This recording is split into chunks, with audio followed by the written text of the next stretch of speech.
Christian Britschgi. Robby Soave. You're looking a little rough this morning. You were making merry last night, I think. It was our holiday party. Not our. I mean, we could call it a Christmas party. Yeah. It's legal now, but our holiday party last night. Some of us didn't drink so much that we can't do our jobs, but I'm not speaking for both of us, just myself. But I'm a little worried for our producer, honestly. That's real. You guys were here till like 4 a.m. or something. It's who's keeping track? Well, you're lying right now because I know the real reason you're a little roughed up. It's because you were interrogated by the authorities, continuing the saga of Christian Britschgi. As longtime viewers of our podcast that's been going on for about 2 weeks know that I ratted you out to the authorities after I set up a fake charity in your name. You're a Somalian man. You were apprehended at the airport. You were taken in. And guess who was set to interrogate you about your crimes? None other than Kash Money Patel himself. Big boy. Yeah. Big man on campus. Not so big. He's a short king, right? Is he a short king? Yeah, he's got to be like 5'7", 5'8", but still intimidating when you're in the box in the hot for crimes you did not commit, charities you did not set well, they up. always say that. I wish there was someone I wish I had committed the crime, right? My lawyer doesn't want me to say this, but I wish I'd committed these crimes, so then I would have someone I could flip on. Yeah. But as, I did. Oh, I would fold like a greased plate, right? But as an innocent man, I don't have anyone to implicate, and so I just have to stand on my own, merits, demerits. Yeah, it's terrible. No, the worst thing for, the folks at home who've never maybe been interrogated by the FBI. Yeah. Never been interrogated by Kash Patel. The worst part, they brought me in, to the holding cell at the back of the airport, and I was worried, I've consumed a little War on Terror content. Are they going to be pulling out my fingernails? Am I going to be getting waterboarded? And you had so many drugs, inside you, if you know what I mean. Mm-hmm. Yeah. Like so I was inside like, are they your gonna cavities? Yeah. Are they gonna? Are they gonna be? It's gonna be a trip to the dentist office. They're gonna be extracting some cavities. But that's not what I meant. I know that's not what I meant. I understand. That's not what I meant. I understand. Yeah. Let's keep it a little PG. Okay. But no, it turns out being interviewed by the FBI is just being on Kash Patel's podcast for 3 hours. Well, right, and because you're a famous podcaster now, I filibustered like this is how I got off. Is I just filibustered like a motherfucker. Yeah. Did you see that he was on with Katie Miller, who is, I think, the wife of Stephen Miller, right? Wife of Stephen and Miller, his Israeli op girlfriend. Well, the whole point of the podcast was to explain to people that she's not part of Mossad, and they said it in the most incriminating way. I didn't actually think she was Mossad until I watched this podcast, and Katie Miller was like, "You're not Mossad, are you?" And she's like, "No, I'm totally not." Like, well, yes, you are. Now I totally believe this conspiracy. Yes, my hot girlfriend is not a foreign agent T-shirt. Raising questions already answered by my T-shirt. And I'm sorry, am I the only one who was like, "You're going to do this fluff interview at the time"? Yeah, there's the brown shooter is at large. I know they filmed it before that. It's just terrible optics. And you're doing this totally unnecessary interview about your relationship with your girlfriend, not your wife, not your fiance, girlfriend. Yeah. You've got you're an adult with a girlfriend. How serious is this relationship with this Israeli Mossad agent? Yeah, who she's not really Mossad. We're kidding, but kind of. Well, I don't. That's not defamation. That's not defamation. That's my opinion. That's my opinion. It's my man. opinion that. I also know he keeps fucking. This is crazy thing. He's it's not doing a great job. No, they keep the Trump administration. They bring in all these media hacks, right, to run actual departments, and obviously we should abolish the FBI. No argument here. Yeah, but. Well, you would say that, now that you're facing many charges, being prosecuted You're by a the Turtle FBI. Islander, aren't you? Yeah, what is Did you see that whole thing? No, it's exactly what I said. Of course, Jesse Walker called this too. I won't take credit for this, but they announced they got an Antifa terrorist group. They got him. And I'm like, wait, on Rising, I said to my co-host, who's the liberal, but saying oh, this is a win for them. They got him. Like, no. Wait for more information. Wait until we're going to find out that the FBI contacted these people in the first place and said, would you like to commit some crimes, some violent crimes? Would you you like to buy some weapons? We got some. They're portraying themselves. They're doing entrapment. First, this is every single terrorist caught by the FBI has been and sex offender. Yeah, that's true. That's right. Also, political corruption, right? It's always the FBI agent going in there with like the briefcase full of cash, being like, "Would you like to speak into my flower lapel? Would you like to commit some campaign finance violations?" What do Tom Homan, Antifa, the J6ers, the Gretchen Whitmer kidnap plotters, and basically all sex offenders have in common? They're FBI agents. They've been talked to by the FBI. This is why I don't believe any 9/11 conspiracy theories, which is because it's like the government does pull false flag attacks all the time. They just didn't put out a press release about it, right? Right. They would have said, look, we caught the Al-Qaeda people who blew up the... Yes, right. Yeah. Good job. Yeah, I'm about to travel after we wrap here. I'm going to travel back home for... You're not on the no-fly list yet? You'd be surprised, yeah. So you can do a lot, I guess. They'll still let you fly. But I'm going back to Portland, where back in, 2013, 2014, there was the Portland Christmas tree bomber, allegedly. He was going to blow up Pioneer Square, the center square in the city. And it was exactly one of these situations where the FBI finds this guy and is like, okay, would you like to commit some terrorism? And he's just like a stupid person. He's like, oh, okay, yeah, sure. Yeah. And they're like, oh, okay. And so here, we've got you the explosives. Here's what you're going to do. Here's the plot. He's like, oh, okay, sure. So like, yeah, he's passively going along with it. This is why I didn't like reject out of hand the idea that some of the activities on January 6th could have plausibly been motivated by encouragement from federal officers. Sure. That is not as ridiculous an idea as some of the mainstream media made it out to be. Like with the Gretchen Whitmer kidnapping thing that happened, feds. It was the plot was known to the FBI the entire time, and people participating in it were paid by the government to further the plot so that they could eventually arrest more people. Right. So you can't, like, that stuff does happen. It does, yeah. Yeah. This is, any high-profile, like, bust-up, it's almost always this, right? Have you ever heard the joke about the KKK rally where under the hoods it's an undercover law enforcement officer talking to someone, and they're talking to an undercover journalist. Oh. and there's undercover law enforcement or undercover journalist. That's pretty funny. Good old KKK stuff. By the way, this is Freed Up.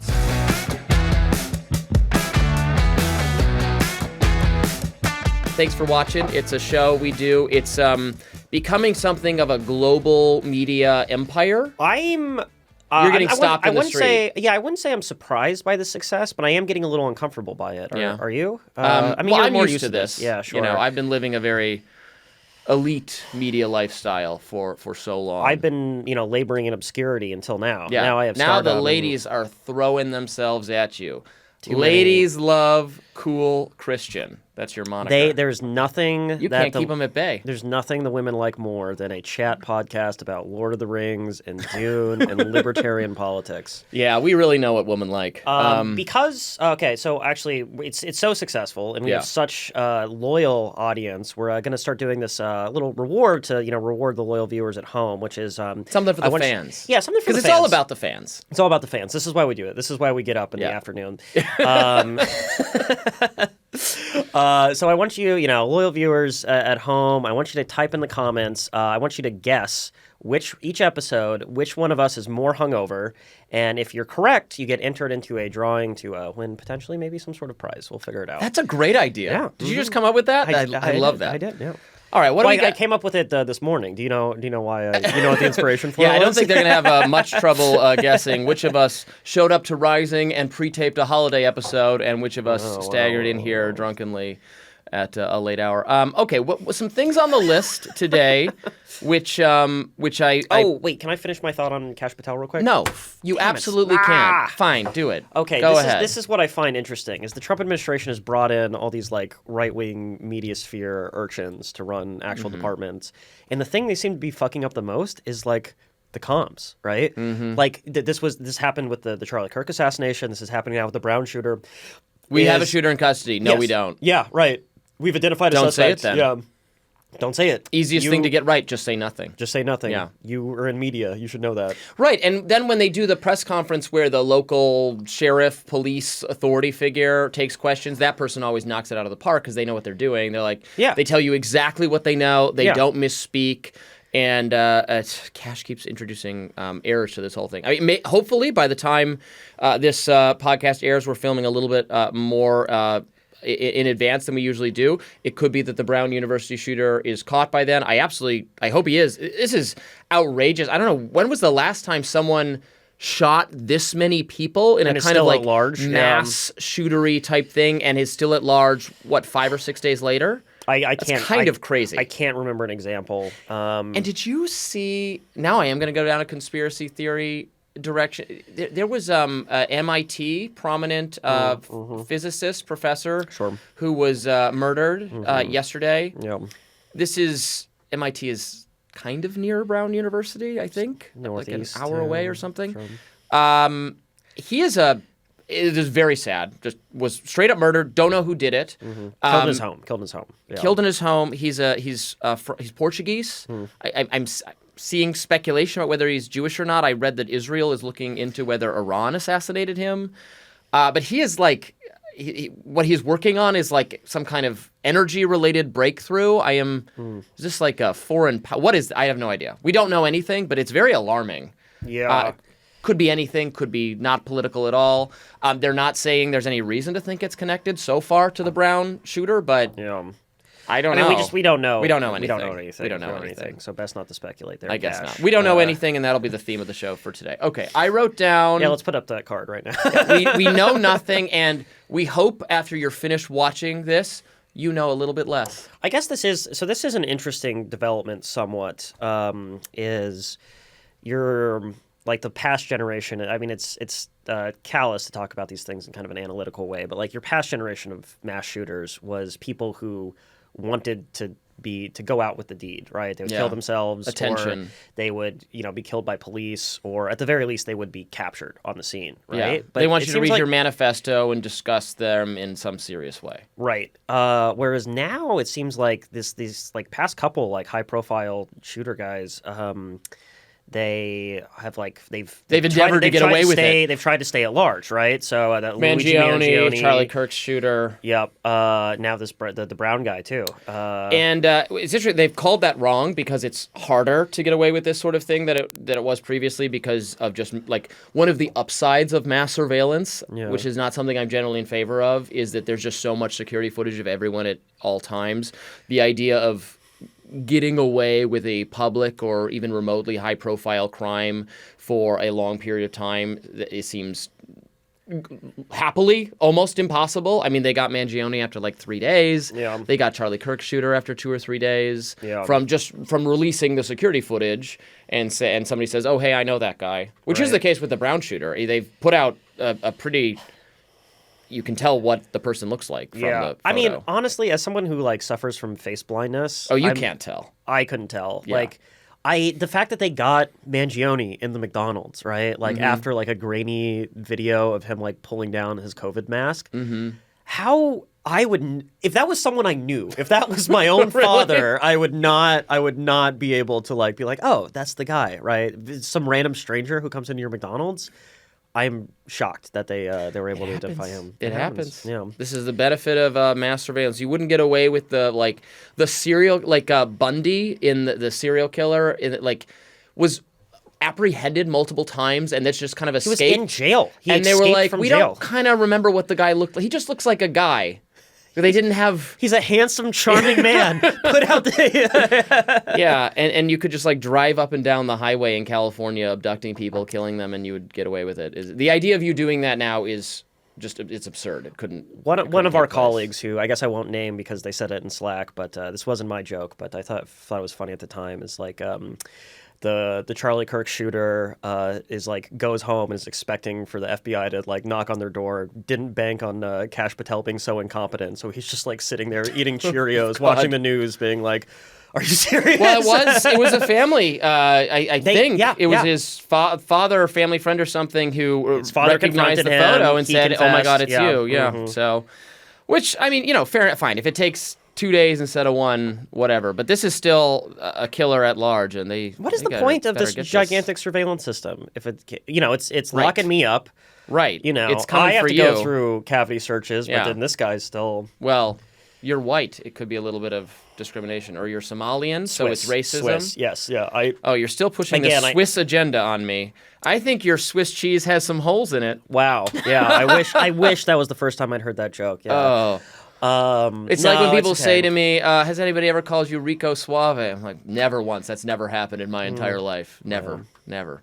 Hey, do you know Switzerland is, I think, maybe like one of 3 or 4 countries where the median income is higher there than in America? Really? Yeah. So by that measure, I think Swiss Americans are the most discriminated against because everywhere else you'd move from, your prospects increase. We took a pay cut to come to this country. It hates us, and yet we love it so. The way we treat the Swiss is not good. I've got a delicious Swiss cheese and meat wrap waiting for me. Just sitting there. That I was going to eat during the car ride from Rising here, but I was driving like a maniac to get to you on time because I know you got a flight to reach, and I don't know if I'll ever see you again because you're going to prison. Yeah. But we should move down the list. Okay. Yep. Well, first I wrote they pack a lunch. And I have no idea why I wrote that, and I don't remember. Why did I write that? Yes, I'm happy to. Well, so I know you don't know why you wrote that. I told you to write it down because an idea came to me in a dream. Does this ever happen to you? I've had some weird dreams lately that I won't get into. It's they're R-rated. Do they? Okay, but no productive ideas, no work ideas, no billion-dollar ideas. Actually, the fiction story I'm working on right now did spring from a dream I had. Unusually compelling dream of a winter landscape haunted by the people turning to ice in like a Narnia kind of way, and it was so real. Yeah. That it was the genesis of a story I'm working on. Okay. Well, so this is the genesis. This might be our last episode. After I get out of prison, in a dream, this idea came for me for a child snack, a Lunchables type thing, right? Where you get like the crackers and a little like cell of cheese, right? But what do kids love? Guns. It's shaped like a gun. And so what's the tagline? It packs a lunch. Yeah. So Don't you love that? The kids would love it. The kids would love it. The only problem is zero tolerance. They'll all be going to government, prison. Right? Yeah, they've already. How many kids do they send to Guantanamo for having Pop-Tart? They chew their Pop-Tart into a gun. You can't even bring an assault rifle into school anymore without them looking at you funny. And excuse me, I thought this was America. But I guess I was wrong. I guess it's Soviet Russia or something. Yeah, that actually makes the school safer. I used to cover those stories exclusively for Reason in the heyday of insane zero tolerance policies and in the heyday of easy Facebook traffic, where I would just write article after article about. Now that's a chocolate and a peanut butter combination. Yeah. But go on, sorry. They're sad cases of kids getting expelled from school for leaving their paintball gun in the trunk of their car. You technically brought a gun onto school property. Yeah. Like there was one that was fishing supplies. There was a fishing knife. Oh, you brought a weapon onto school property. Yeah, schools used to have like hunting clubs and smoking clubs. Mm-hmm. Like, we used to be a civilized people. They used to learn something in schools, too. Right. Now, what is it? It's Common Core and You Hate America. Oh, my God. The Common Core ruined it. And yeah, now they read... No, you don't read anything. No, they don't read. Yeah. They're given pamphlets where they get to choose how many genders they want to have. Right. Right? Yes. That was a boomery Fox News type thing I just said. You know what? The only gender you're not allowed to pick in public schools? Patriot. Red, white, and you. I wrote down, speaking of racism and all that stuff, that Compact story was a big one this week that I thought we should discuss. Okay, yeah, go for it. Radicalizing story in Compact about a great, long, very detailed reported piece by a guy who's a white male millennial of like our age. I'm sympathizing already. This is, the equivalent of, I think I'm supposed to join ISIS after I read this article because it's about how we were just utterly fucked over by wokeness in the 20-teens. He's a screenwriter saying that, and importantly, and this is a good caveat because it's not just bitching and moaning about, reverse discrimination, it's so hard for white people. What he's saying is it was hard for white male millennials, entry-level employees into entertainment, education, academia, and some other things because of wokeness, DEI, that the drive to hire more diverse perspectives, more women, did not hit the level of the tenured professor or the director or the higher up established person. They weren't stepping aside to have more diverse females in their perspective. It was the lowest entry level, well, we can't have another white man. We've got a company full of them. Yeah. Well, we've got a company full of them at the executive level. Right. So how you were just totally ruined for that decade if you were trying to, and I don't want to turn into woe is blah, blah, blah. Nobody's entitled to anything. Companies want to make those choices, fine. But attitudes that we would plainly recognize as discriminatory if applied to any other group, like people routinely being told, well, we'd love to hire you, but we can't have a white guy in here, am I right? Yeah. Like if you said that about any other group, that would be offensive. Right, but then the person saying that is the tenured white professor. Right. Being like, yeah. Right, yeah, we've already like crystallized the like past discrimination. Like those people, who did benefit from like much more discriminatory times, they're not going anywhere. Right. Now that things are a little more tolerant, now we have to heap, the discrimination onto people who, played no part in the system. I mean, this is a common theme of like, I don't know, like legacy government programs, like government employment, right? I mean, it's like, why is it hard for like governments to hire good cops or good teachers or whatever? Is because you promised the last generation a like ludicrously generous pension. And so all your money is going to the past generation of bad employees, and so you can't hire a new generation of good employees. And this seems like a similar thing, just with the unfunded obligations being racism instead of pensions. So, absolutely. Well, with government employee particularly, I've learned since working here, so many bad incentives are practiced that like, the most senior, when you have protections from rules for government employees or for unions, sometimes it's the most qualified or smartest employees get to pick the work they do. This is why it's so hard to fix the escalators in D.C. on the metro, is that the people who best know how to fix them get to pick which assignments they do, and so they send themselves on the easy assignments. The police officers with most seniority in D.C., my understanding is, get to opt out of being sent across the Anacostia to the area where all the danger and all the crime is. So you send the rookies there because they don't have power yet. So you send the people who have least experience dealing with these situations. And so then those people feel like they're not getting very effective policing. These are sensitive situations, and the people who know how to do it right aren't the ones sent there. Right. And it's a lose-lose for everybody. Unions. They're not good. Okay, so let me ask you this. On the topic of the Compact article. Of anti-white male racism. It's and see, my impressions they stack, right? This is intersectionality, so it's not just that white male millennial Swiss. Oh, man, yeah. I don't like to think of myself as a victim, but how much of this do you think is just like also predicated? I don't like to think of my victims as victims. Very good. But how much of this is just like, I don't know, for the past decade, 15 years, no one knows how to make money in media, right? And so it's like, because you feel like meritocracy should. What you're saying is it's not entirely not market driven. The market was just it's not the market is unclear, right? So Richard Hanania actually had a good essay about this. There was a brief panic about how wokeness was causing planes to fall out of the sky, right? And Richard Hanania wrote a good piece, just basically being like, the airlines do not want to have crashes. They will be very merit driven because safety would, an accident would bankrupt them, and they right? don't have crashes. And they don't have crashes, right? And as a result, right, like there's no incentive to be performatively woke in the airlines, right? Like the market incentives and the regulatory incentives, if you want to say that too, are just so overwhelming, right? But in media, where no one knows how to fucking turn a buck, it's like, oh, maybe we should be. How much? Okay, no, they want less racism. They want more racism. Like, what do we do here, right? The market incentives are less, and so like you'd imagine like the argument. I think the libertarian pushback maybe to the Compact article would be like, well, if you're a good screenwriter who can write compelling stories that people want to hire you and pay you for, this like you should be able to beat whatever like in vogue corporate wokeness is out there, right? But if no one knows actually what makes money. No one knows if you put a movie on Netflix and a bunch of people watch it, not a lot of people watch it. Does that mean that you're going to pay Netflix more or less? No one really knows, right? So that's so important and is going to become more important as Netflix becomes the dominant. Netflix is right now dominant corporation bid to try to America, acquire Warner Brothers, and Paramount is fighting it. But all of this is just up against the 800-pound gorilla in the room, which is YouTube. Yeah. YouTube is the dominant winning force right now.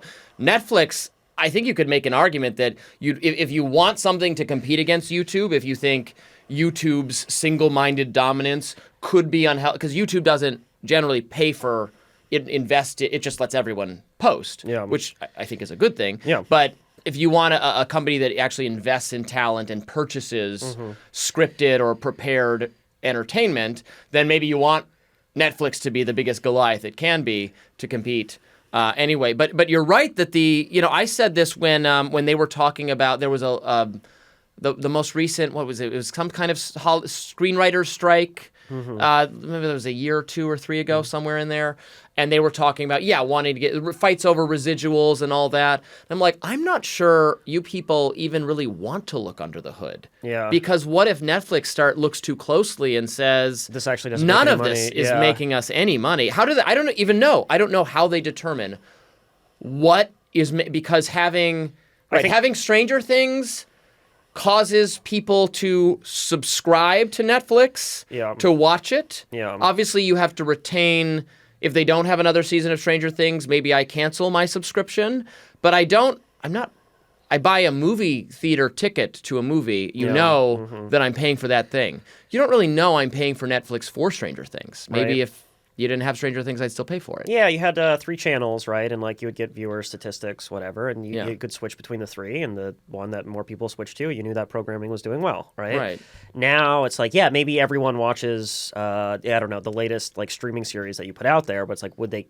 The question is, would they cancel the subscription if that wasn't there? Because it's a subscription model. Right. Like on YouTube, and again, they have analytics. Yeah. Netflix knows how long I'm watching they know exactly how many people and how long I'm watching. But they have a just like YouTube does. Yeah. But YouTube is making money for the creator because of the revenue from the ad that gets placed has to do with how much you watched it. It's not like Netflix is extracting more revenue from you for watching Stranger Things longer than whatever else. If I watch a show, if Netflix produces a show and I watch it, but I would not have canceled my subscription had they not produced it, that was a waste of money. Exactly. And they don't know whether it's going to be a waste of money or not, right? Exactly. Yeah. It's like, I don't know. Yeah, they don't have the prices. They don't have the price information. And that's why they're leaning in. That's why they went in on wokeness. That's why there's the backlash against it. Yeah, I know less about the entertainment industry than the media industry, so I was very interested in this article as he was talking about how that it was harder to,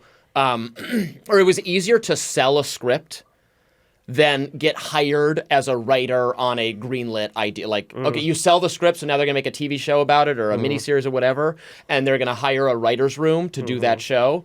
It was harder to get hired into the writer's room, even for your own idea, than it was to sell the thing in the first place. Because for the writer's room, that's when they're saying...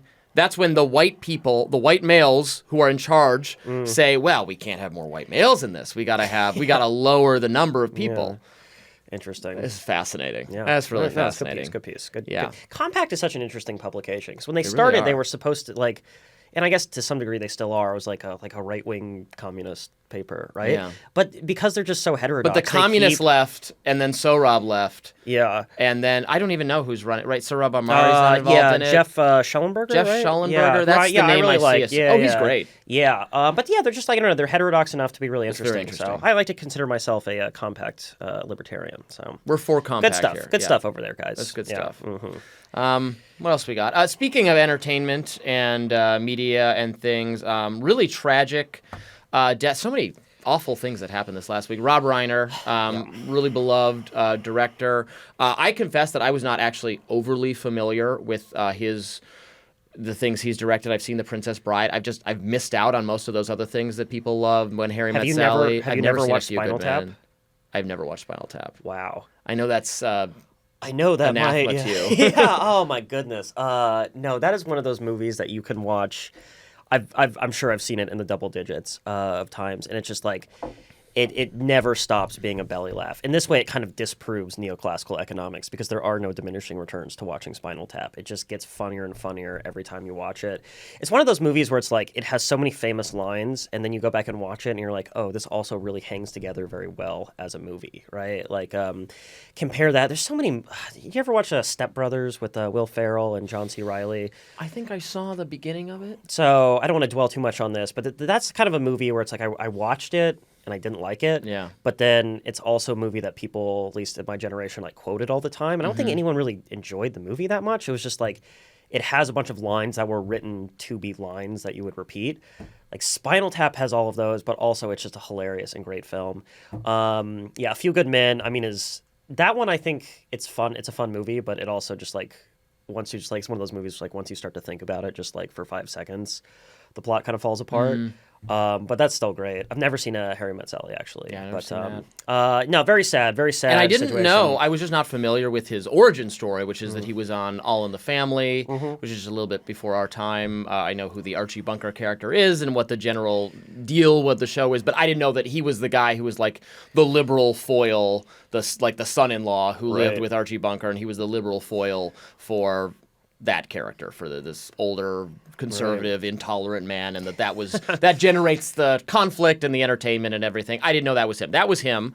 So he's had this long, well-liked history in entertainment. He's also a partisan, anti-Trump person. He has tweeted about Trump like a person who's too obsessed with this, and had a lot of nasty things to say about Trump. Well, fortunately, our president in response was very magnanimous. Very magnanimous. It's funny because he has it in him. He could have done another RBG. Yeah. That's still one of the greatest moments of cinema, of art. What? I'm wow. I'm hearing this. Whether you agree or not. This, an amazing woman who lived an amazing life. I'm sad to hear that. I really am, whether you agree or not. It's I could play that. He can do it. I could play that. I could fall asleep to that. I could just put that on as ambient noise in the background, and it would relax me. But so this is. I don't know why. Well, so this is the thing, though. So ASMR? Like, why? Yeah, very good.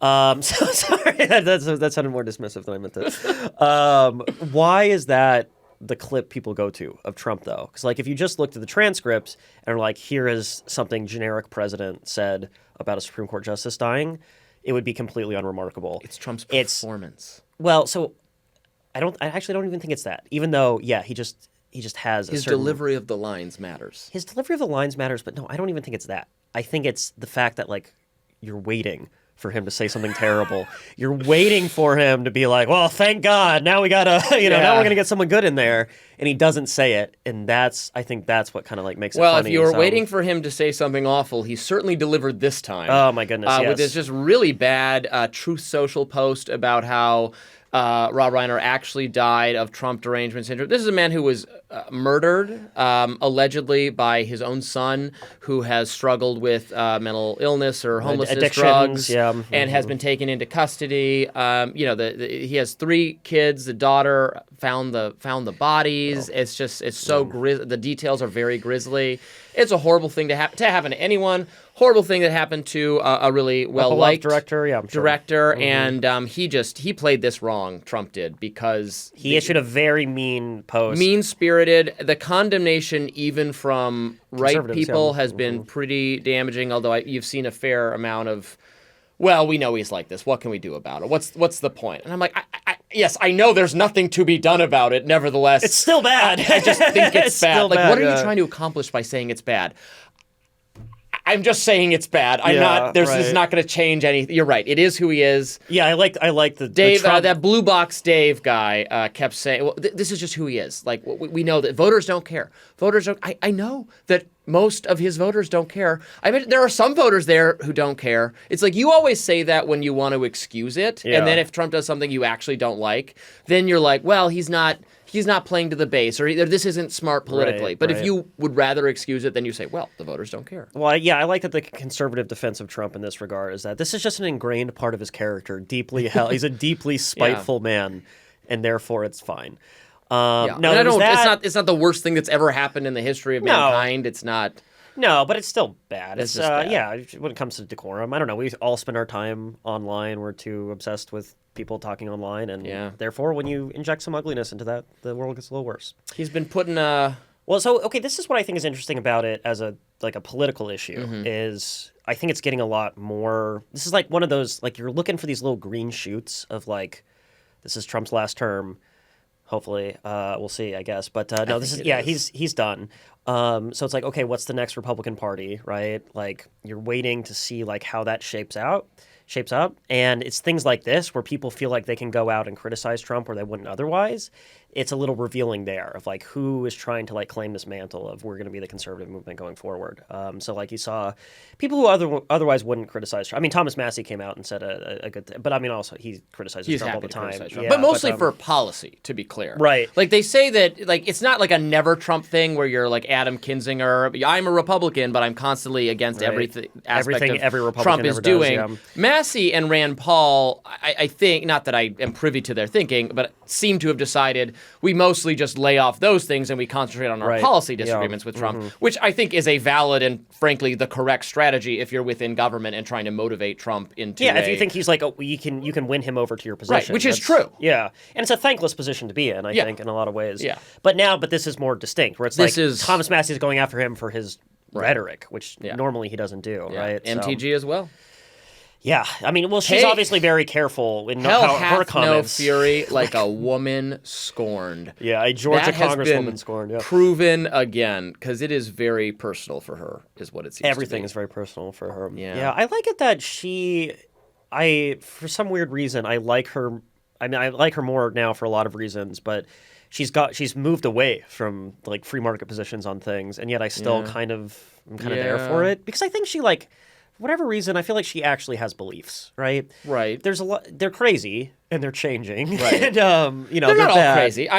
Some of her beliefs are perfectly fine. Are reasonable. Yeah.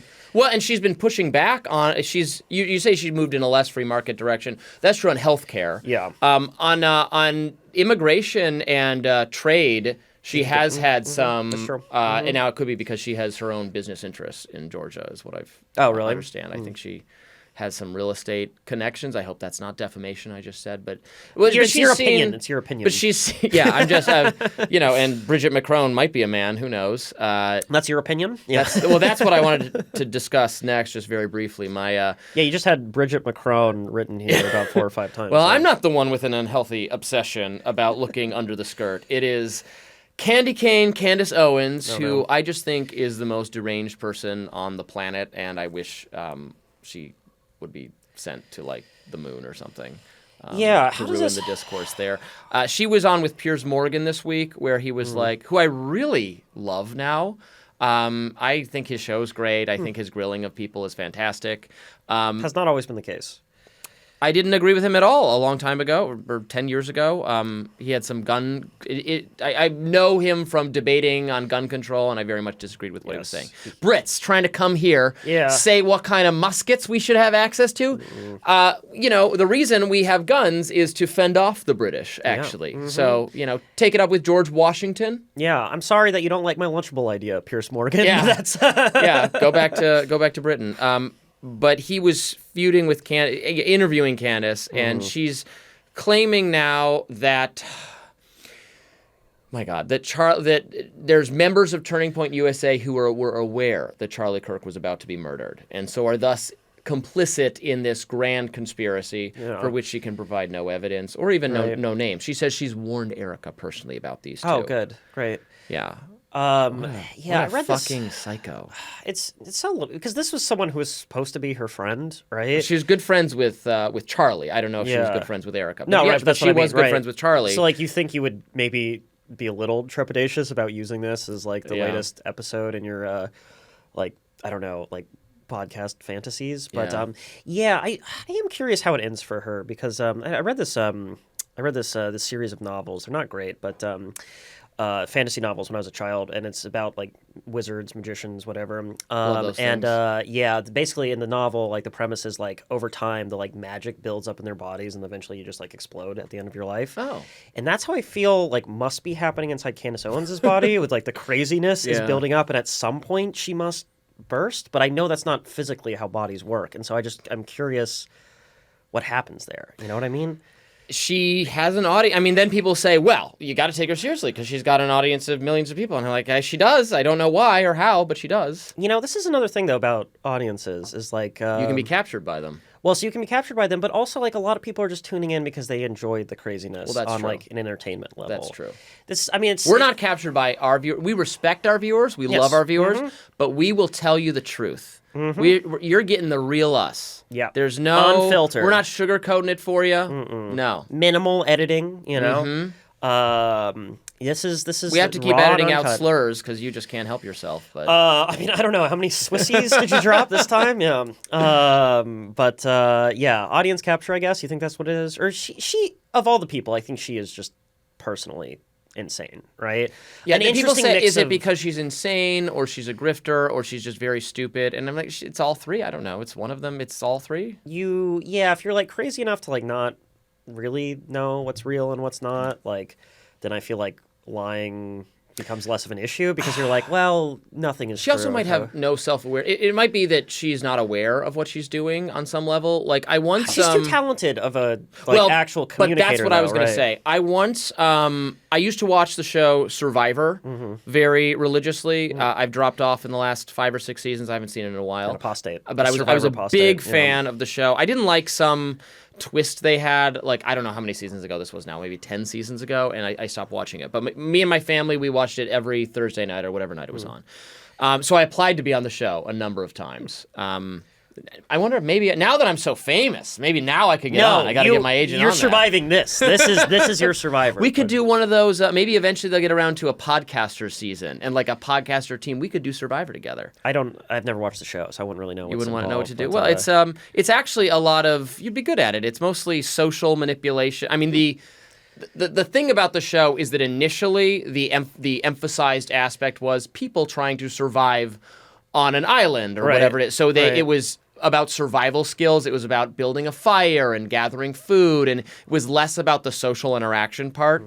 But what they realized over time is that the social interaction part is way more interesting. So then it became more of a the politics of it. That you form an alliance with a majority number of people, you vote out the other people, you do it in a way that doesn't seem so backhanded because then they have to vote for the winner at the end. So that became the kind of thrust of the show, where initially it was about who could survive in the wild and how could people from different walks of life get together. When now it's like, no, we're playing, this is a social competition with a physical challenge aspect because there's like a puzzle solving, because there's challenges and things of that nature. And you think I'd be cutthroat enough to do it? I think you're good at puzzles. As you know from our D&D games. There's a wait, no. Bring it back. You're to not Candace. good in the puzzles. Well, if I could do it alone by myself, you're bad at the puzzles. I think I'd be good at the puzzles. I just like when everyone's like fucking shouting and has a million ideas. I need a little time to sit there and think about it on my own.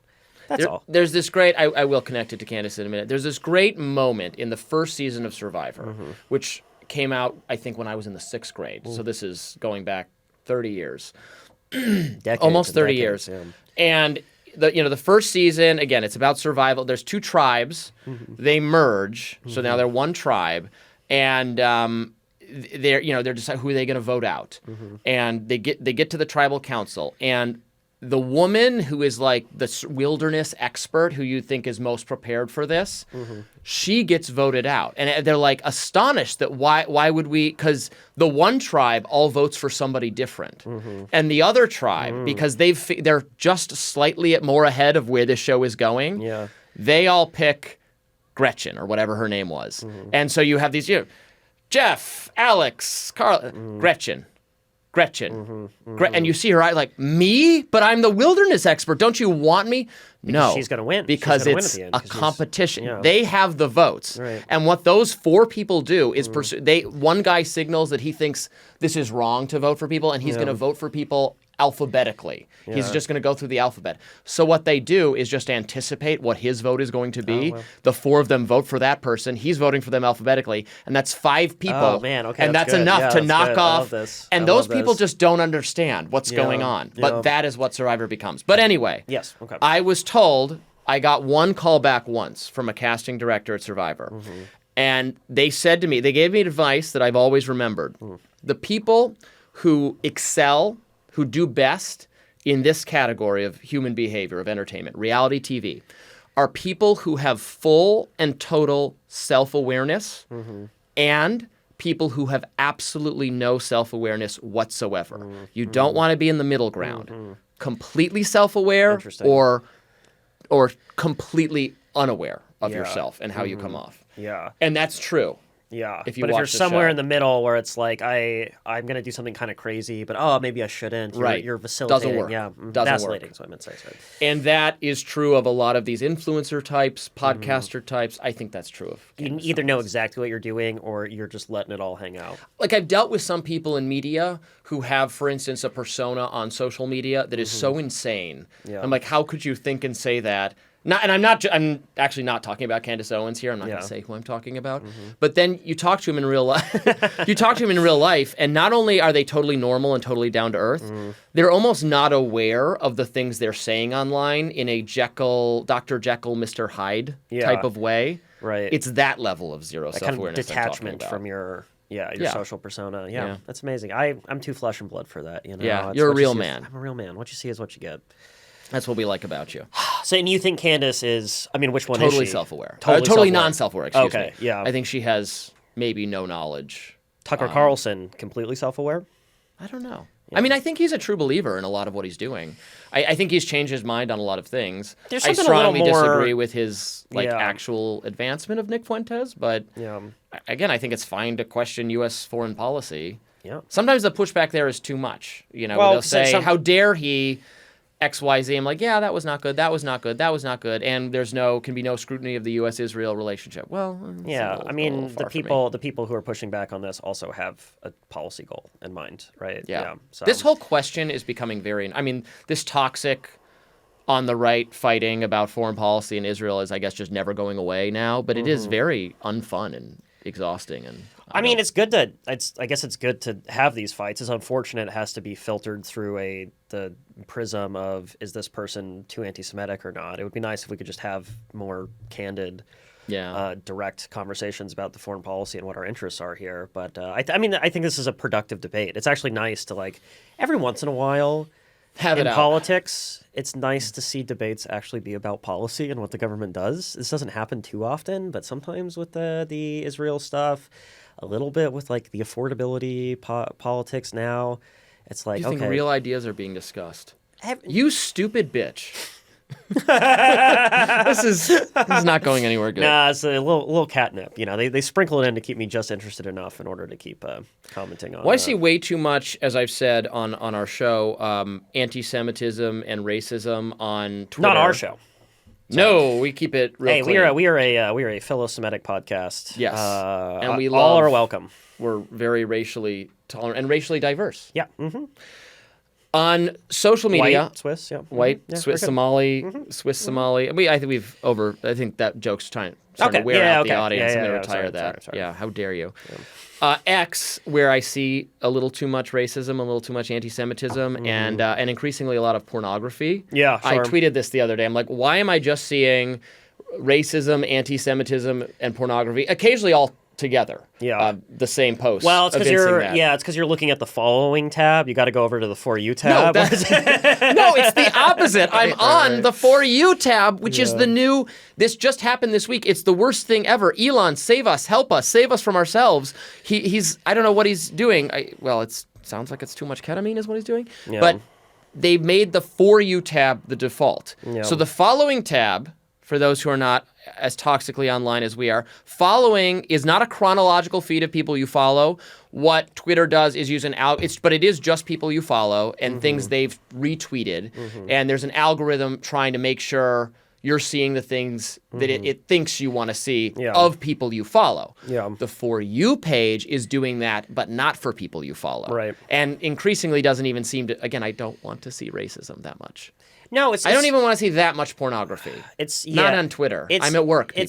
It's completely out of control. Because when keep you it away from my kids. Yeah, in addition to just some modicum of helpful moderation, going out the window. It's like every platform also now has to be like a short video platform, and so you watch a video on Twitter. Or X, and then the next one automatically starts playing, and the first one is some sort of thing that you elected to see or interested in. Sydney Sweeney's boobs. Yeah, and the next one is Nick Fuentes. Yeah, exactly, or some sort of Hitler meme or whatever. That's literally what happens. Yeah, I don't know why it's like that, and they should stop. Yes, please fix it, Elon. Please don't do it that way. You have the power, especially as Elon, has. is an important figure on the right now, a major financial backer of Donald Trump, even though they are a bit estranged. He still has a good relationship with J.D. Vance. I fully expect Elon will still be a massive contributor to Republicans in the future. He owns one of the most important media companies for disseminating conservative messaging. Yeah. He also cares on some of the internal right-wing battles, and I agree with him on some of the things he cares about internally in those battles. He wants more high-skilled immigration. He wants more free trade. Yeah. He wants, not across the board, but a more libertarian economic policy than others on the right. Yeah. It would be helpful, I think, if he used this media platform that he owns to push those viewpoints a little bit more, or maybe it can be neutral, but it almost seems like the opposite viewpoints are being artificially boosted, or the very identitarian and racial views are being boosted. I think to some degree from people who are not Americans is what I've noticed. Sure, right, yeah. So all the white supremacists are like Indians and Nigerians. They actually are, though. Yeah, right. So can we get somebody on that? Can we get a... Well, so I wonder, is it just like... tech support? I mean, maybe tech support's in India, another Indian white supremacist. So this is why you can't fix it. This is why you can't fix it, yeah. I mean, I wonder if it's just like he decided, like, I'm going to have a smaller, profitable platform that just gives people what they want. And giving people what they want with no moderation is racism and porn, right? Is that it? Or is it you think there's, I don't know. I think they want porn. I don't know that people want racism. Yeah. I think they don't. I think it's being... The pay for blue check posting, I think, created some very terrible incentives. Because obviously, like, you post something inflammatory that people hate. And, like, this was always a practice in social media, right, is, rage bait, right, would be the term. Word of the year. One of the words of the year, according to Merriam-Webster's dictionary, rage bait and slop. Oh, okay. Those are good ones. Yeah. People overuse slop a little. People starting to overuse slop. Yeah. Some slop is good. Not all slop is good. bad. Yeah, it's just like, I'm not allowed to have fun anymore. Right. I'm a pig scarfing down a trough they because used I enjoy AI some to fun. make some cool Lord of the Rings photos or Star Wars stuff. Cool, whatever. I'm not made worse by having... Yeah, it's not coffee. It's caffeine slop. You know, give me a fucking break. Yeah. It's overused. I agree with you. I didn't know I felt this way until you said this, but I agree. You know, this is we churn through these words, but it describes a real thing, then it becomes overused, and then you come to hate it. People are hating on AI too much, which is to be expected because it's a new thing, and people hate and fear new things, including Bernie Sanders, who I think you called out. Yeah, this is a good topic. Yeah, this is insane. He wants a moratorium on all data centers. A federal moratorium on new data center construction. So democracy can catch up. What exactly is democracy catching up on? This is what... Okay, so firstly, just to cut through all the bullshit, this is what... There's the two things to understand about Bernie Sanders' call... Bernie Sanders' call. Bernie Sanders. The billionaires are not allowed here. Right. What does it mean for democracy to catch up? What it means is democracy stops you doing this wonderfully profitable thing and then asks, what would you pay me to let you do it again? That's what democracy catching up means. Bernie Sanders is just trying to shake down a fabulously profitable industry.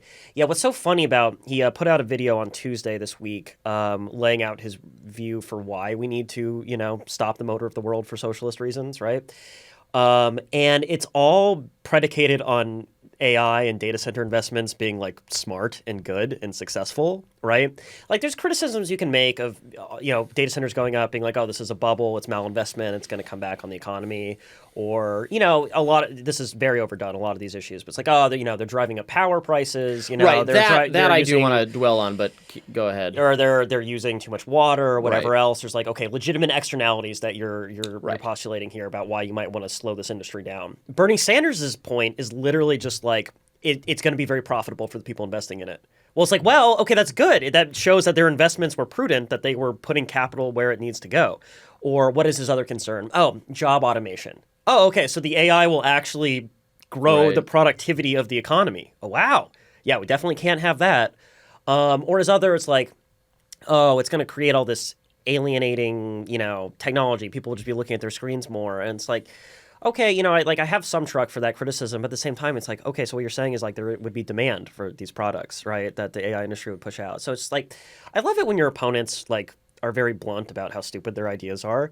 But this is why Bernie Sanders wants to use the federal government to say that you're not allowed to put computers in a room in a warehouse, is because he thinks it'll actually grow the economy, and he hates that, because if it's not Bernie Sanders saying where the economy goes, he doesn't want it to go anywhere. So. This is the whole problem with populism of both a right and left variety, in my view, because it's very right. We're going to lose jobs. We're going to lose things. But if you think about it, the best set of policies would be unleash growth maximally. Yeah. Don't do constraints. Mm-hmm. And then if you want like a kind of liberal welfare state, so some people this is best for society, but some people have lost out in the immediate race of this. What you should do is then the government confiscates some of those profits through theft, which we call taxation, which we don't like, and redistributes them to the people who lost out nearly. That is the better set of programs than we're going to protect this job. Mm-hmm. We're going to stop this industry from doing that. Mm-hmm. Unfortunately, which is the populist agenda. No. We're not saying we don't want no handout. We just want a good, hard, a job. Mm-hmm. Like, no, we need to eliminate your job because it's inefficient to pay you this, but then we'll give it back to you later after we've generated massive profits. Yeah. That's the better policy. Yeah, that's the neoliberal approach. Yeah. Toxically unpopular. It is not an electoral winner, is what I've decided. I'm a fatalist about whether our ideas can be electoral winners, because the American people just hate that, because they don't want a handout. They view it as a handout. Right. They don't want a handout. They want a good paying job. They want, like civilian conservation corps. Paying people to do busy work is much more popular than just like giving people money. Right. Right. It's frustrating. Yeah. The one thing that's saving us is that no one in America actually wants to pay for their beliefs, right? Mm-hmm. It's like everyone wants a giant entitlement state, but we run huge deficits because no one actually wants to pay the taxes. Mm-hmm. Everyone wants, no one wants to trade with China. No one wants to pay the tariffs either. Mm-hmm. People are really worried about climate change. They want to pay the fucking carbon tax, right? Yeah. They want to make no sacrifices. And have everything. Yeah. Right. People free markets will give that to you. Yeah.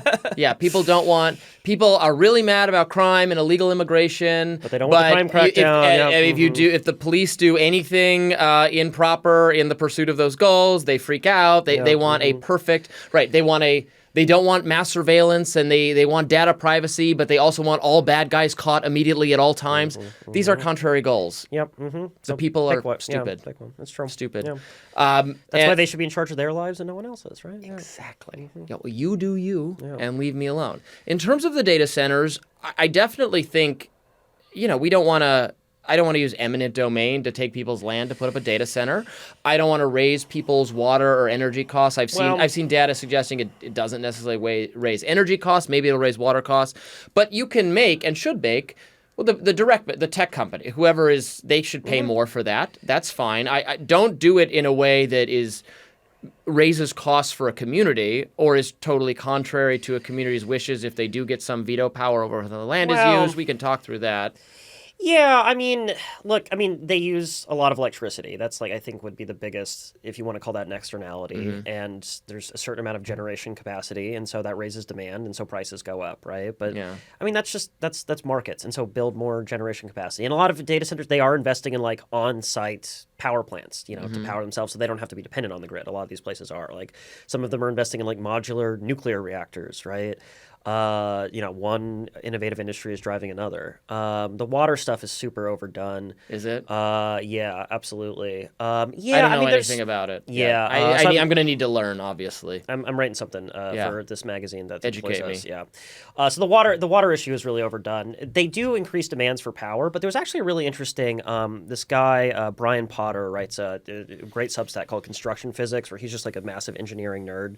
And I say that lovingly because it's a great Substack, where he takes deep dives into here's how the United dives into the water issue. Yeah. Oh, very good. Yeah. Wasn't even planning that. It just happens naturally. Oh. That's how you know you're picked for stardom.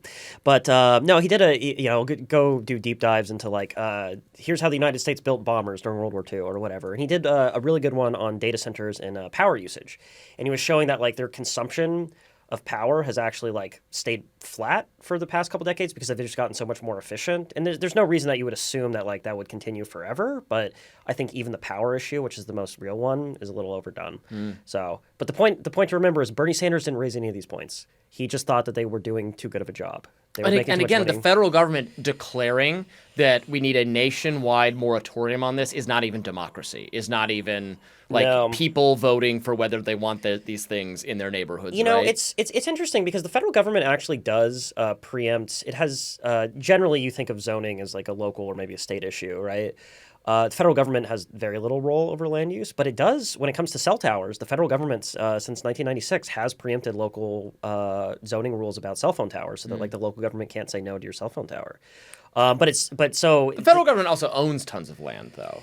Yes, but this is just like this would be on privately controlled land, right?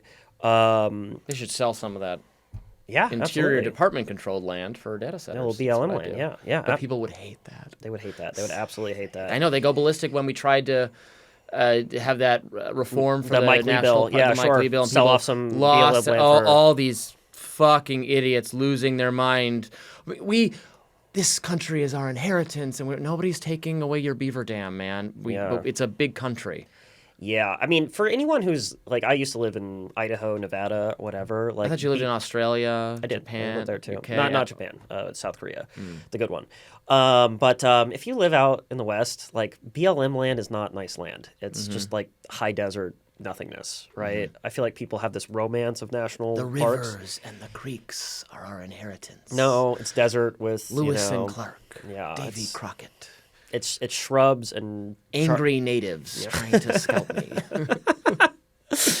Yeah, that's why we got to build the data centers to fix that. Yeah. But, all right, what else we got? What else we got? Why'd you have me write down stolen valor? Oh, yes. So while we were waiting for you to get here, our producer, Cody, and I were talking about, have you ever seen those videos on YouTube of a guy will people will do this. They'll buy military fatigues and walk around the mall having never served. And just so that people will come up and be like, oh, thank you for your service. Yeah, stolen valor. So that's the term. But then there's a YouTube genre of videos where like people come up to them and are like, why is your insignia on the wrong? Like they point out flaws in their uniform and be like, really, what division were you in, right? And then they just like completely wreck their world. And it's a little too cringe. Like even though this person is doing a horrible thing by pretending that they were in the military, like in these circumstances, I still can't help but feel a little bad for them being called out.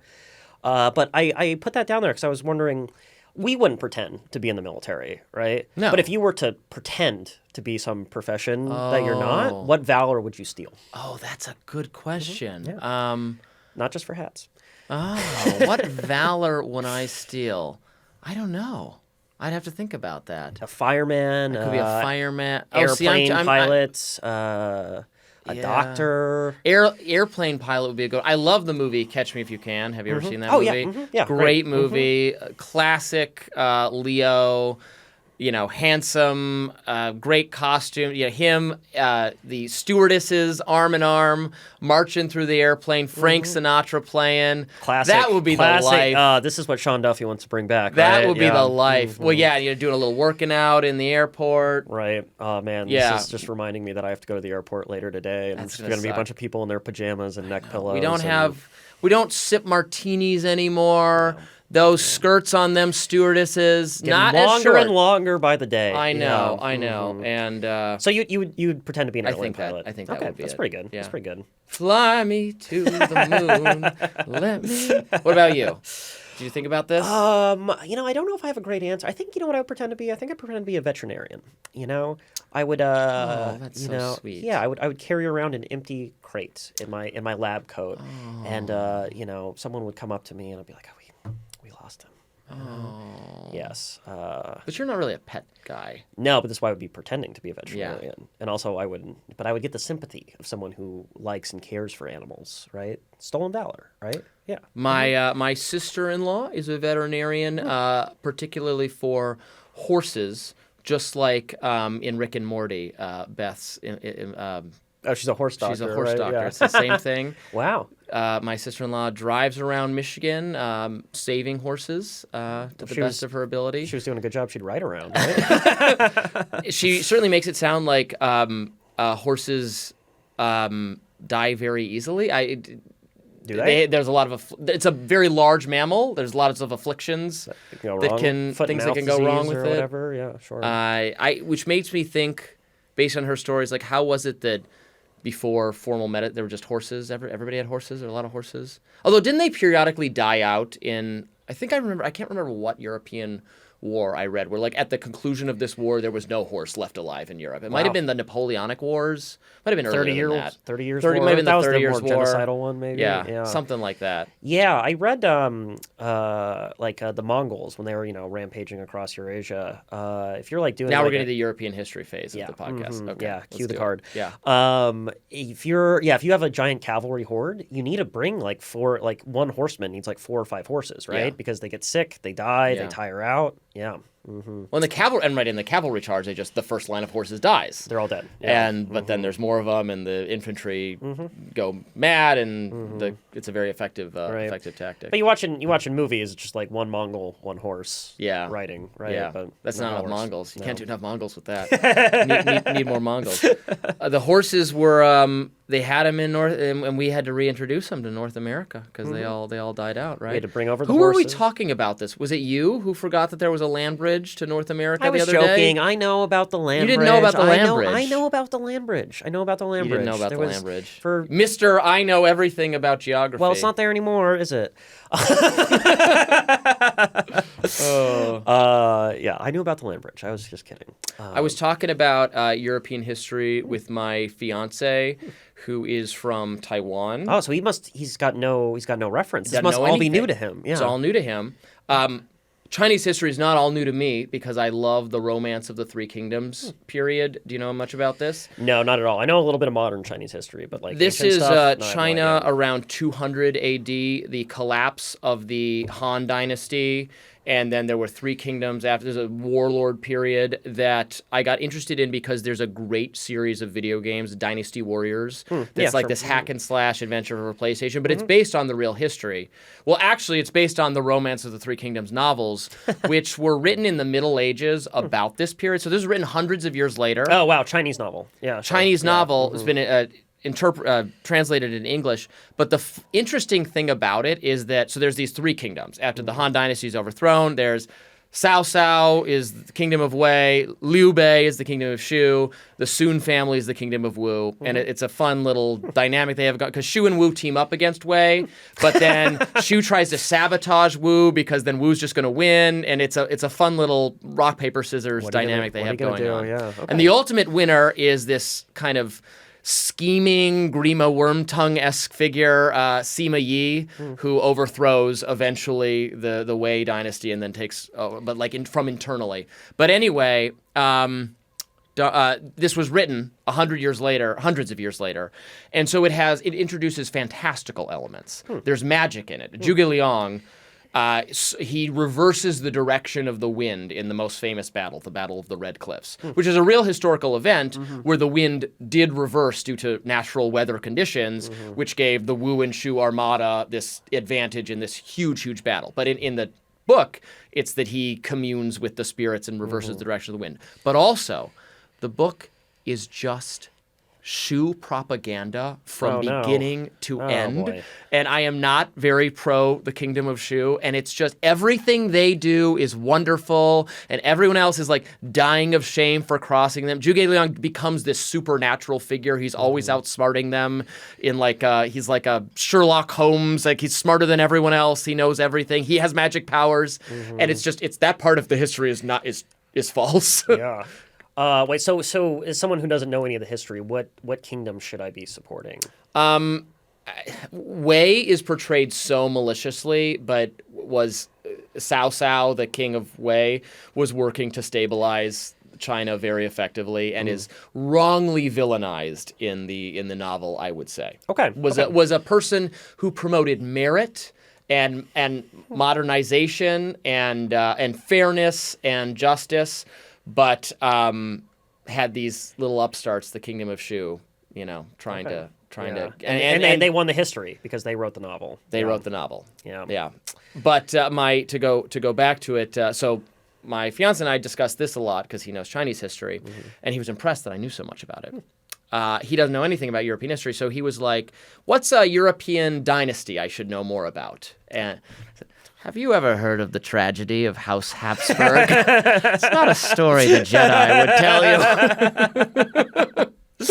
Very good. I mean, that's the go-to. That's the go-to, right? Them, or I don't know, the Stuarts, the Bourbons, but no. You want the. You got to root for the. Sure. You're probably like this too. You got to root for the home team, and that's the Catholics. Yeah, absolutely, absolutely. Yeah, fighting, standing athwart the forces of socialism and toxic modernity. Yeah, absolutely. I think more people should know about them. I think everyone. It's consensus now that we'd be better off if the Austro-Hungarian Empire had survived. Well, right? Matt Iglesias keeps writing things about how the European Union is kind of just a continuation of the Austro-Hungarian Empire. But we had to have this bloodletting before we could get back there. Well, because the idea of European unity, I had a great European history class in college from this. He was an Italian guy who taught this class, and I don't know what his politics were exactly, but it would not surprise me if he was some kind of secret proto-Catholic nationalist of a right-leaning direction, which I know would surprise anyone about what the history department of the University of Michigan is like. But he was a great teacher, and his whole broader thesis for the class was that Europe is a bunch of warring kingdoms. He had a great anti-identity. There's so many identities involved. The idea of having Europe be one European kingdom for one white race of one same religion is just so nonsense, absurd if you consider a hit. The goal of Charlemagne was a self-defeating goal because you could never unite these people over the long period because there's already too much ingrained history and difference by that. So the goal, his thinking with the European Union this is before Brexit or anything, was a completely flawed and mistaken idea that will be undone by history. Yeah, very much so. Yeah. Right?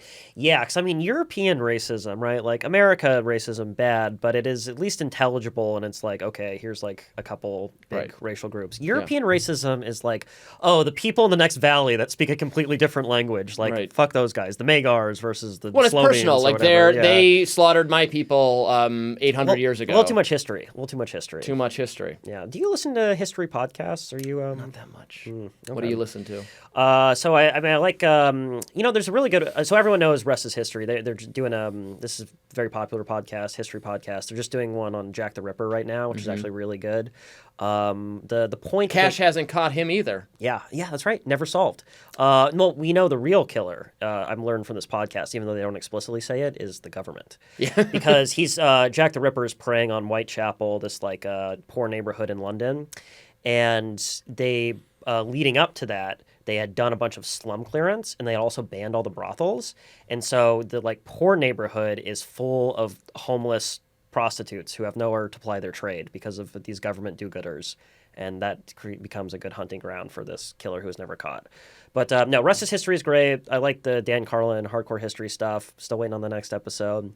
What's a really good one is a subject to change. It's just it's this British guy who just sits down with historians and he asks very everyman questions. Right? It's I don't really know anything about this. I maybe read the book. Tell me about this, Like Joe Rogan. Yeah, sure. Well, yeah, maybe a little more focused. Tell me about these shoes you have described, and you put them on feet. Very good. What are you? I'm looking forward to over holiday break watching. The third Knives Out movie came out. I was a big fan of the first two, even the second one, which people didn't like as much. I just rewatched the second one. I'm looking forward to that. It's got a religious, church-based murder. Looking forward to that. You watching anything interesting? I haven't started it yet, but it just came out, the new Fallout season. I missed this. I don't know anything about. I know it's even a libertarian thing. I know nothing about Fallout. Actually, no. It's kind of at one point in the first season, it's not someone just faces the camera and is communism is good. No. But it was a video game. Yes, yeah. I've only played I know some people are way more into Fallout than I am. I played the third one, which is actually set in DC. So. You get to travel the metro, and there's radioactive ghouls trying to kill you down there. So it's very much like real life. No, it's this very weird post-apocalyptic video game that should not be able to translate to film at all, and it's also an open world game, right?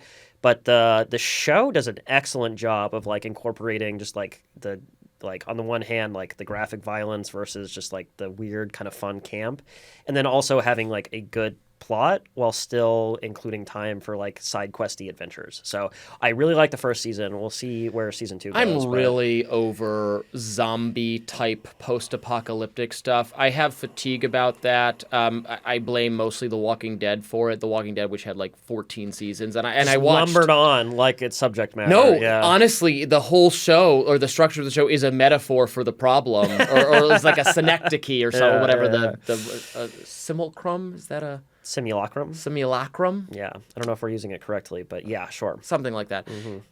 And I watched like 9 seasons of it, waiting for it to get good, and eventually... No, it was always terrible. It was bad. It was bad from the beginning. It was bad from the beginning. A couple times it verged on... It was starting to... I'm like, now it's where it gets good, and then it would become bad again. Yeah, I think... Also, the zombies in it make no sense. Yeah, right. They keep changing the rules all the time. They change the rules to something that's stupid, is that anyone who dies becomes a zombie. Right. But then so we all have the zombie virus. Anyone who dies becomes a zombie.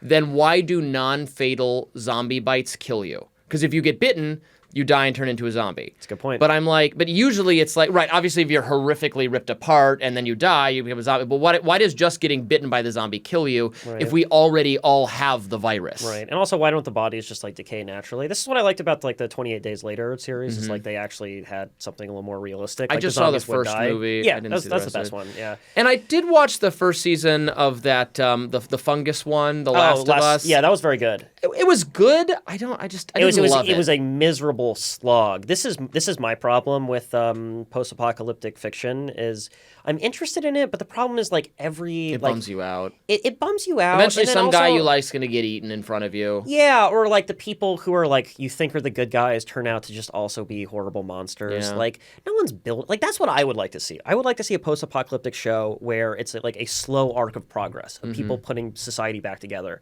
This is what pissed me off about The Walking Dead. I watched the first couple seasons back when they first came out, and I'm just like, every season arc is going to be you find some new refuge, and then the zombies get in, and you're back on the road again. It's like that gets tiresome. I want to see people rebuilding society. Yeah, kind of like in. Did you ever read The Stand? No, I didn't. That's kind of what happens in The Stand. A very early entry in the genre, famous Stephen King book about flu wipes everybody out, and then pick up the pieces. It got some kind of religious image. There's some actual supernatural stuff in it. It ties into his broader Dark Tower. Randall Flagg is the great antagonist of Stephen King. This is why I never picked it up, because I heard people saying like it's really like the pandemic stuff is really good, and then the supernatural elements kind of ruin it. So I never really picked it up. Maybe that's not your opinion, but I would say it gradually goes off the rails with the supernatural stuff. The pandemic part is really good, and then the basically them trying to get to a civilization is good, because you follow all these characters. It's so long and so involved. You follow all these characters through the everyone dying all around them part, and then the kind of, well, now at 99.9% of the people in the world are dead. We're trying to, like, there's dangerous people out there. You're on a highway. You're trying to meet up with other people. That part of the book is really good. And then like, when will these characters cross paths? That stuff's really good. And then the draw of like the evil community is at Las Vegas and the good community, and they're kind of having dreams that connect each other. And it is compelling. But then the ultimate conflict, which is is very heavy-handed in its religious imagery, and the Deus Ex Machina kind of. Aslan turns to the camera and says, "I'm Jesus," and that's basically how it ends. Okay, sure. But it's but I loved it. I read it in I think like the 7th or 8th grade on a family trip to I don't know, Florida, and I didn't go near the water. I didn't leave the hotel room. I was just sitting. My parents thought I was such a shut. Can you socialize? Can you get some sun? No, I got to get through this. This is so good. Yeah. So that one. Read things. Yeah. Back when what? Kids read things. Yeah. Back when kids read things. But so would you recommend it? Given I would recommend it. Okay, there are probably better things out there now, but or maybe it'll feel too familiar. It was very novel reading it. Oh my God, what if we all died? What if there was a pandemic? Like that movie Contagion, which is so good. It's a great movie. I never watched it. Yeah. Perfectly anticipates what the pandemic would be like. We almost. I remember during COVID, me and a couple friends, we like couple friends. Yeah, can you believe that? No, we were actually rule breakers. We went to we left town. We went to stay in an Airbnb. be. This was in like May too. Wow. That's my anti-lockdown credentials. But and you went to a town that didn't have a restaurant or something. You went somewhere where they had no mandates. That was later. That was and then much you later. immediately got COVID. Yes, I wrote a feature for Reason about Paso Robles, California, where the businesses in town banded together and refused to comply with Gavin Newsom's second lockdown order. And I went to cover their, revolution, which I was very positively, inclined towards. But I did also catch COVID while I was in the town. So. It happens. But you know what? Everyone got COVID. Everyone who stayed locked down got COVID. Everyone who got the went vaccine out, got everyone COVID. Who got the vaccine. It was not a moral judge. It was a great. I remember whatever wave. There was one wave that came through DC, and Omicron. Yes, just got everyone. And the good and the bad, the morally fallen and the praiseworthy. Were afflicted alike. It was a great. No one was passed over. Yeah, it was. It is not a moral judgment on you. The proud were laid low, yes, and the meek. Yes. No, it was almost like a religious thing. Yeah, all your good deeds, But I was the good son. Why does the prodigal son get his reward too? Because your father loves you all the same, and you will all suffer with this miserable disease. Now. Doesn't matter. Yes, that was some crazy times. It really was. We're still processing. That's kind of why we're doing this podcast, right? Yeah. What else? What else we talking about today? I don't know. What's on the list? I don't know. We did Bernie. Have you heard about this Guan Heng guy? This is another real topic I wanted to bring up. So I wrote about this for Reason this week, and I talked about it on Rising. He is from China, 37 years old, Chinese man. In China, he did this amazing cross-country trek into Xinjiang, where the Uyghur concentration camps are, and he took videos of them or photos of them, and he sent them to Western media, to BuzzFeed. Then he had to flee China so they wouldn't kill him, so they will torture and kill him. He came to Ecuador. He took a boat into the United States, and he's been living in the United States for the last 5 years, working as an Uber driver, blah, blah, blah. Heroic man, real hero, documenting the abuses of the totalitarian Communist Party of China. ICE picked him up, and they're trying to deport him back to China or to Uganda, where China will kidnap him and take him back and kill him. And this should seem like the most obvious case for political asylum ever. So we're trying to get some publicity for his case here because this guy should stay. Cosign. Yeah, absolutely stay. Yeah. And I get that. People are mad about immigration, illegal immigration. Not every person who claims asylum, even if you were oppressed somewhere else, is necessarily a good candidate to be here. But if you're oppressed because you revealed state abuses, our enemies, a government that you and I both think is very complicit for COVID's origins, don't we want to incentivize? If somebody knows something, I wrote this in my piece, about the lab leak potential origin of you want COVID. Some defectors, Fucking defect. Come here. We will protect you. That's the message we want to send. We will protect you. Not that we're going to send you to fucking Uganda if you enter the wrong way. Right, yeah.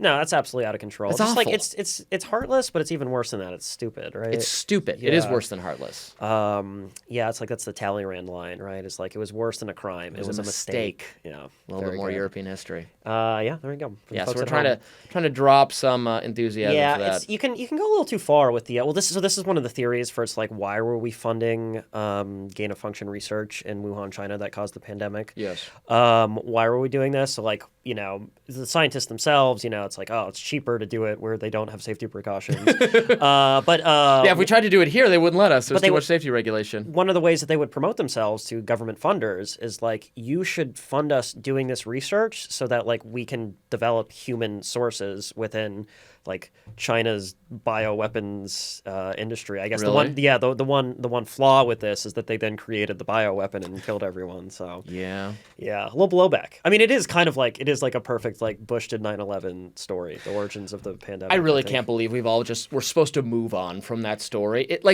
I don't. And people say, does it really matter? Yes, it does. It was the most horrible thing to happen in 100 years. Yeah, and we're just like, Yeah. Oopsies. Oh, well, yeah, I was covering a committee hearing about a lab leak bill that the senator, or not lab leak, but restrictions on this kind of research that Rand Paul has been trying to get through the Senate. And Mitt Romney was there in the committee hearing, and he asked the witnesses, he's like, does it really matter, this question of like COVID origins? Because, we could, if it's from the labs, we should tighten up the labs. If it's from the wet markets, we should shut those down. But like, fine, do both, but I want to know. Okay, I want to know. I just think like a little bit of culpability, responsibility. Yes. People should be held accountable for millions and millions of people died. Yes, our lives were ruined for 5 years. Yeah, there was immense suffering. It cost $1 trillion. The harms associated with it, and there's no reason it couldn't happen again. So we should really try to understand what caused it. Yes, and I'm open to both explanations. I know all of the evidence for both things. But I'm not just like, well, I guess we'll never know. We could try to know harder. Yeah. They might know things that they're not going to tell us either, which infuriates me. That Congress passed a bill that Joe Biden signed to disclose what they know about the origins of the pandemic. Then they publish a press release about summarizing the things we already know. No new information, yeah. I want to know, because obviously the FBI, this Energy Department and others have made the conclusion that it was the lab. Do they have and the kind of smoking guns you could point to, like if there was a sick scientist at the lab, if there's a credible case before the wet market, well then that's the end of the wet market theory, and then it's the lab leak. So if they have that evidence, I would like to know. Yeah, I mean the circumstantial evidence is overwhelming, I think. I mean there's circumstantial evidence both ways. I mean I'm interested to see what you say, but I struggle with it's a coincidence either way, because if it's the lab leak, but then the first super spreader event occurs in an area where if it was natural animal spillover, you would expect it. Like the first super spreader event wasn't at a movie theater, wasn't at a baseball stadium, wasn't at a mall. It was at a place where they keep animals in sketchy circumstances. Yeah, so that's what militates me the other way. Well, no, but you would expect the outbreak to happen somewhere closer to the chain of the urban wildlife interface or whatever they call it, where like people who are actually interacting with these animals, you'd expect that jump to happen there, right? Not hundreds of miles away after it's transported into a city, right? Then the other way, I still think it's a coincidence that that's where it was for the first spread. But if you go the other way, you say, it's natural spillover from animals at the one wet market that just happens to be on a global perspective down the street, one door over from the one lab that's like on Earth where they are doing this exact thing under these exact circumstances where there were warnings that doing this could cause this. Right, yeah, where you have scientists, using American taxpayer dollars to engineer viruses to be more virulent. Yeah. It's a cosmic joke. It's all a joke, We're like the comedian from Watchmen, right? It's all a joke. I was quoting Watchmen on something the other day. I had a really funny Pagliacci tweet, but you know what? I'm not even going to read it. People can go to my Twitter feed and see the funny Pagliacci story I told, if they're so inclined. Did you ever see this was a tweet from years ago, but it was so the Pagliacci joke from Watchmen, for people who maybe haven't seen it, is like, the guy goes to the doctor and says, "Hey, I'm depressed." And the doctor says, "You should go see Pagliacci the clown. He'll cheer you up." And he says, "Doctor, I am Pagliacci the clown." Pagliacci. There was a tweet, though, where it was like, "Doctor, I'm depressed." And the doctor's like, "Well, the one thing you shouldn't do is go see Pagliacci the clown. He sucks shit." And he's like, "But I am that clown." He's like, "I know." That's good stuff. Yeah, all right, I think we'll leave it there for today. All right. Good luck on your travels. Thank you. And no more crime, domestic or international, for you, I hope. Well, it's not up to me, but, We'll see. And happy holidays and Merry Christmas. Merry Christmas. We can say it again. It's legal once again. Thank you, Donald Trump. Yeah. All right. We'll be back later. See you later. See ya.